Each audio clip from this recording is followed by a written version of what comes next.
Hello friends, welcome back to my YouTube channel. मैं प्रवीण कुमार आज एक नया वीडियो लाया हूं नई जानकारी के साथ। इससे पहले आपसे एक रिक्वेस्ट है, यदि आप इस यूट्यूब चैनल पर नए नए आए हो तो आप हमारे चैनल को सब्सक्राइब जरूर कर लीजिएगा, क्योंकि यहाँ पर आपको ढेर सारे ऐसे वीडियोस मिलने वाले हैं जिसको देखकर आप घर बैठे ही अपने मोबाइल और कंप्यूटर से फॉर्म को अप्लाई कर सकते हैं और सारी सुविधाओं का लाभ ले सकते हैं।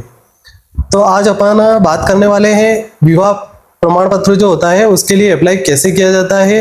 उसकी पूरी स्टेप बाय स्टेप प्रोसेस में यहाँ पर आपको बताऊंगा, और उसमें कौन कौन से डॉक्यूमेंट्स लगने वाले हैं और उसके बाद क्या प्रोसेस रहता है, कितने दिनों में ये अप्रूव होता है, इसे कौन अप्रूव करता है। सारी सूचनाएं एक ही वीडियो में मैं आपको पूरी जानकारी देने वाला हूँ। तो चलते हैं अपन बिना देरी करते हुए कंप्यूटर स्क्रीन के ऊपर। सबसे पहले आपको ई मित्र आईडी अपनी खोल लेनी है। ई मित्र आईडी खोलने के बाद आपको होम टैब पर आ जाना है और होम टैब पर आपको डैशबोर्ड के ऊपर क्लिक कर देना है। डैशबोर्ड पर क्लिक करने के बाद आपको लेफ्ट साइड आ जाना है। यहाँ पर आपको सर्विस वाला ऑप्शन दिखाई देगा, सर्विस वाले ऑप्शन पर क्लिक करना है और उसके बाद नीचे आ जाना है। यहाँ पर आपको एविल सर्विसेज दिखाई देगा और यहाँ यूटिलिटी पर क्लिक कर देना है। क्लिक करने के बाद यहाँ पर आपको सर्च करना है मैरिज, MARRI लिखते ही ये पूरा यहाँ पर दिख जाएगा। DES मैरिज रजिस्ट्रेशन सर्विस 1 विवाह पंजीकरण, इसके ऊपर आपको क्लिक कर देना है। क्लिक करने के बाद यहाँ पर आपको सर्च वाला ऑप्शन दिखाई दे रहा है, इस सर्च वाले पर क्लिक करना है। जैसे इस पर क्लिक करोगे और यस बटन पर क्लिक करोगे तो एक नया इंटरफेस खुल जाएगा। यहाँ पर कुछ इस प्रकार से टैब आपको दिखाई देगा। यहाँ पर आपको नीचे देखिएगा, यहाँ आवेदन लिखा हुआ है और यहाँ पर लिखा है विवाह प्रमाण पत्र के लिए। यहाँ पर आपको प्रवेश करें के ऊपर क्लिक करना है। इस पर क्लिक करने के बाद एक नया इंटरफेस खुलेगा। यहाँ पर आपको अपना सारा डाटा फीड करना है। तो सबसे ऊपर आपको यहाँ पर विवाह की दिनांक डाल देनी है। जो भी आपका विवाह प्रमाण पत्र जिस भी डेट का बनाना है वो यहाँ पर आपको फिल कर लेना है।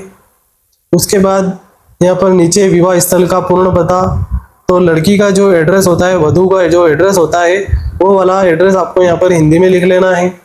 हिंदी में लिखने के बाद आपको इस तरफ इंग्लिश में टाइप कर देना है, इंग्लिश में लिख लेना है। इंग्लिश में लिखने के बाद आपको नीचे आ जाना है।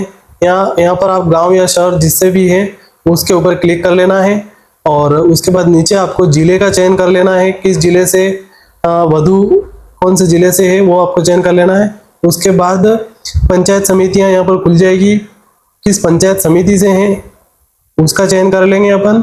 उसके बाद उस पंचायत समिति के अंदर कितनी पंचायतें हैं वो यहाँ पर आ जाएगी, उसका चयन कर लेंगे। उसके बाद यहाँ पर गांव का चयन कर लेंगे। गांव का चयन करने के बाद आपको नीचे आ जाना है। यहाँ पर लिखा है वर का विवरण, मतलब जो भी दूल्हा है उसका विवरण यहाँ पर अपने को भरना है। सबसे पहले आपको जन आधार नंबर डालना है। जन आधार नंबर डालने के बाद उस जन आधार में डेटा खुल जाएगा। उसमें आपको दूल्हे का नाम, पिता का नाम और माता के नाम के चेकबॉक्स पर क्लिक कर देना है। और यदि उसमें नाम नहीं है या कुछ मिस्टेक होती है तो आप यहाँ पर टाइप भी कर सकते हैं। यहाँ पर आपको हिंदी में नाम लिख देना है और इधर इंग्लिश में लिख देना है। उसके बाद यहाँ पर आपको आधार नंबर फिल कर देना है।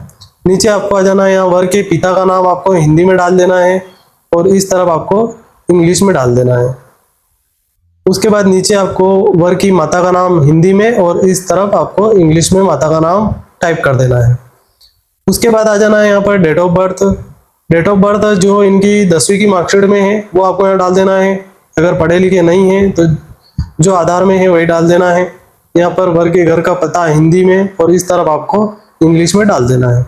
उसके बाद नीचे आ जाना है, यहाँ नागरिकता आपको भारतीय चयन कर लेना है और यहाँ कैटेगरी ST OBC सारा आ रहा है, अनुसूचित जनजाति या अनुसूचित जाति जो भी है वो आपको चयन कर लें। फिर उसके बाद आपको धर्म का चयन कर लेना है और नीचे आपको शैक्षणिक योग्यताएं ले लेनी है। इतनी पढ़े लिखे हैं, प्राथमिक उच्च प्राथमिक माध्यमिक जो भी है वो आपको ले लेना है। उसके बाद आपको आ जाना है, यहाँ राज्य का चयन कर लेना है और इधर जिले का चयन कर लेना है। जिले का चयन करने के बाद आपको इधर पिन कोड नंबर डालना है। पिन कोड नंबर डालने के बाद आपको इधर मोबाइल नंबर डाल देना है, दूल्हे का जो भी मोबाइल नंबर है वो। उसके बाद ईमेल आईडी आप छोड़ सकते हैं। यहाँ पर वधू का विवरण में लड़की की तरफ से जो जन आधार है वधू का वो नंबर डाल देना है और उसके बाद नीचे उसी प्रकार से चेकबॉक्स खुल जाएगा जिसमें आप वधू का नाम, उसकी माता का नाम और पिता का नाम चेकबॉक्स पर क्लिक कर दोगे। यदि उसमें कुछ मिस्टेक है तो आप यहाँ पर टाइप कर दोगे, इधर हिंदी में और इस तरफ इंग्लिश में। उसके बाद नीचे आपको आधार संख्या डाल देनी है लड़की की। उसके बाद वधू के पिता का नाम हिंदी में और इधर इंग्लिश में आपको डाल देना है। इसी प्रकार से नीचे आपको माता का नाम भी हिंदी में और इस तरफ आपको इंग्लिश में डाल देना है। उसके बाद जन्म दिनांक, ये डेट ऑफ बर्थ आपको आधार कार्ड या 10वीं मार्कशीट के अनुसार डाल देनी है। उसके बाद वधू के घर का पता आपको यहाँ पर हिंदी में और इस तरफ इंग्लिश में डाल देना है। यहाँ पर नागरिकता भारतीय और यहाँ पर आपको जाति कैटेगरी जो भी है वो चयन कर लेना है। धर्म आपको यहाँ पर हिंदू ले लेना है। उसके बाद शैक्षणिक योग्यता यहाँ पर डाल देनी है। अगर कोई निरक्षर है, पढ़ा लिखा नहीं है, तो आप इसको निरक्षर यहाँ पर भर सकते हैं। उसके बाद इधर जिला चयन कर लेना है, वधू कौन से जिले से आती है वो चयन करने के बाद यहाँ पर आपको पिन कोड नंबर डाल देना है।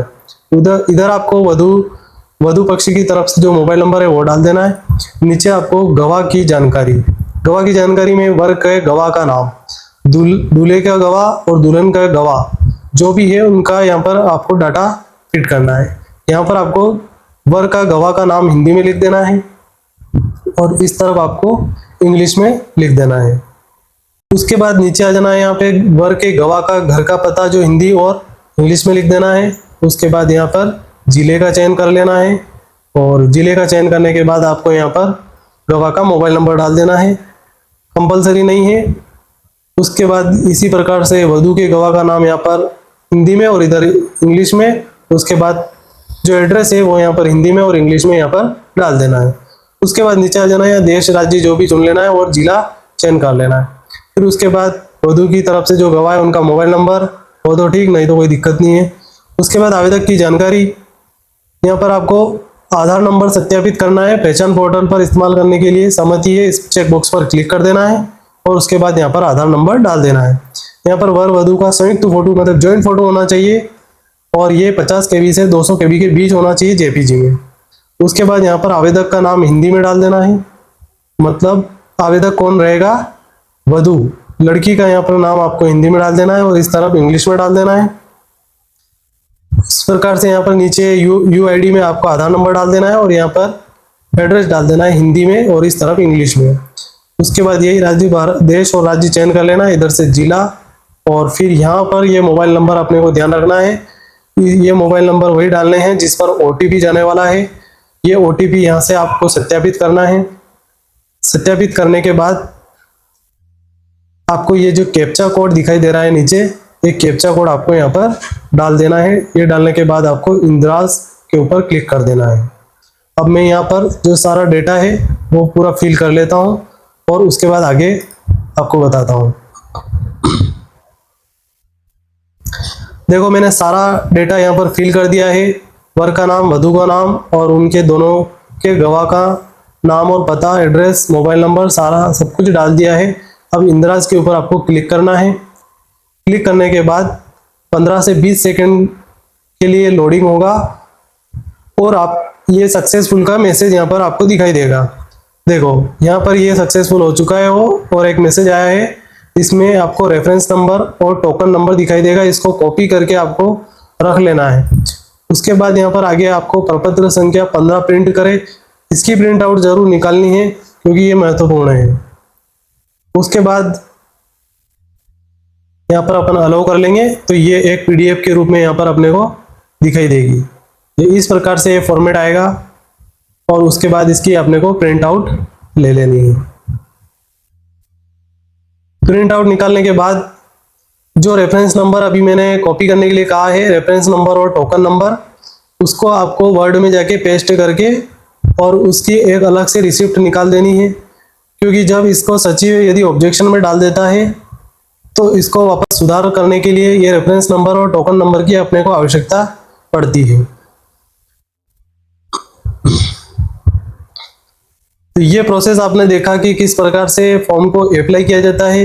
इसके बाद क्या होता है, आपको ये जो फॉर्म नंबर 15 है और जो हार्ड कॉपी है ऑफलाइन की, ये दोनों आपको एक साथ रखकर और इसके साथ आधार कार्ड वर वधू का और इन दोनों की तरफ से एक एक गवाह जो है उनका आधार कार्ड, और उसके बाद एक शादी की पत्रिका लगेगी ये सारे डॉक्यूमेंट्स आपको लड़की की जो पंचायत है वहाँ पर सचिव को जाके जमा कराना होगा। जमा कराने के बाद सचिव इसको चेक कर लेगा, चेक करने के बाद वेरीफाई कर देगा। जैसे ही वेरीफाई करेगा तो आपके मोबाइल पर एक मैसेज आ जाएगा। उस मैसेज के आने के बाद आप वापस से अपने मोबाइल या कंप्यूटर पर पहचान पोर्टल पर जाकर अपना सर्टिफिकेट डाउनलोड कर सकते हैं। डाउनलोड करने के लिए जो मोबाइल नंबर पर पास्ट में ओटीपी आया था उसी नंबर पर वापस ओटीपी आएगा और डाउनलोड हो जाएगा। तो दोस्तों अभी आपने कंप्यूटर स्क्रीन के ऊपर देखा कि फॉर्म को किस प्रकार से अप्लाई करना है, इसमें कौन कौन से डॉक्यूमेंट की आवश्यकता होती है और फॉर्म अप्लाई करने के बाद अपने को कहाँ जाना होता है और किस प्रकार से ये सर्टिफिकेट डाउनलोड होता है। तो उम्मीद करता हूँ कि आपको वीडियो अच्छा लगा होगा। यदि पसंद आया है तो इसे लाइक जरूर करें और अपने दोस्तों के साथ भी शेयर करें। इसी प्रकार की सरकारी योजनाएं और लेटेस्ट अपडेट प्राप्त करने के लिए आप हमारे चैनल को सब्सक्राइब कर लीजिएगा और बेल आइकन पर भी क्लिक कर लीजिएगा ताकि आपको नोटिफिकेशन मिलता रहे। तो मिलते हैं अपन नेक्स्ट वीडियो में। Thank you for watching.